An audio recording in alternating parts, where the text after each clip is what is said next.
Hello everyone, we hope you're all well. I imagine some of you may have gone back to workplaces now with the lockdown restrictions eased somewhat, but for the foreseeable future my team plan to work remotely.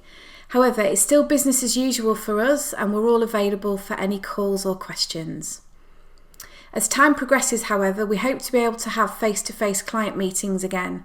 As many of you know, I have a large meeting room outside of the general office area where we could meet at the stipulated social distance.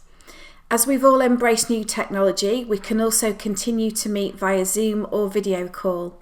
I think we've all seen the benefits of this technology now, and it seems to work really well.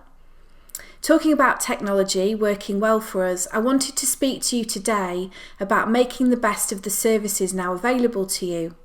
Specifically, the online wealth account and how to make payments to St James's Place, including topping up your ISAs online using your debit card. Currently, there still seems to be quite a bit of postal disruption, so I'd urge you to use the digital tools available to you rather than relying on paper and a delayed post service. These tools give you immediate access to information about your investments whilst helping us to reduce our environmental impact, so it's a win-win. As a brief overview, the online wealth account enables you to access a range of services online and currently allows you to use your debit card to make payments to St James's Place, top up your ISA with your debit card at a time to suit you, view the value of your investments in a range of currencies and see a breakdown of that valuation, access SJP Insights for the latest investment news, and receive electronic correspondence and update your preferences. I've attached 2 useful guides to this email which give you simple step-by-step instructions to help you set yourself up after watching this video. The first thing to do though is to email Elizabeth in my office at elizabeth.atkinson@sjpp.co.uk and ask her for an activation code to get things started. Elizabeth will call you with the code. For obvious reasons, she's unable to email it to you. Once you have the code, you can register within the client section of my website. So go to sarahsiddons.co.uk and look for the tab saying Clients on the top navigation bar. If you click here, it will take you to a page where you can register for St James's Place online services. Select the Register button on the right-hand side of the screen.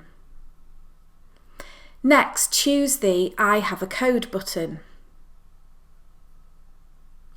When prompted, you should enter the activation code Elizabeth has given you, then complete the rest of the form adding your surname, national insurance number and email address.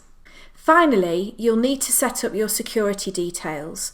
You'll be asked to create a password and a 4-digit PIN, which you will need to use every time you log into your online services account. You're now registered for access to your online services account. Please make a note of your client ID as you will need this to log in.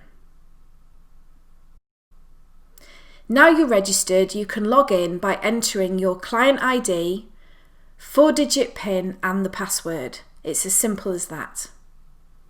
Once you've logged into your online wealth account, you'll be presented with the following homepage. By selecting the Your Profile tile, you'll be able to update your contact and communication preferences. You can set your preferences for receiving regular reports and correspondence. By setting your correspondence to online, you'll be helping us to reduce our carbon footprint. If you opt to receive an electronic version of certain documents, they'll display within the Documents tile.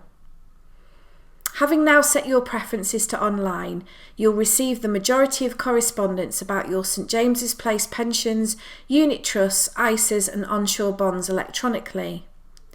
The other online documents available include your annual wealth account, investment management approach mailing, quarterly valuation statements, regular income and withdrawal statements, and regular contribution summaries. There are some items of correspondence which will continue to be sent in the post. These include letters with additional enclosures such as terms and conditions, reply paid envelopes, cheques and return of original documentation, change of address letters which are sent by post for security purposes, and correspondence in respect of international investment bonds and other St James's Place international plans. The user guide I've attached to the newsletter will be able to take you through these steps at your own leisure. There's also now a new option within the online wealth account called Invest More in your ISA, which gives you the ability to top up your ISA using your debit card.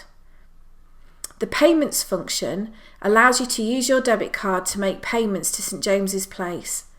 For example, if we've discussed topping up your retirement account.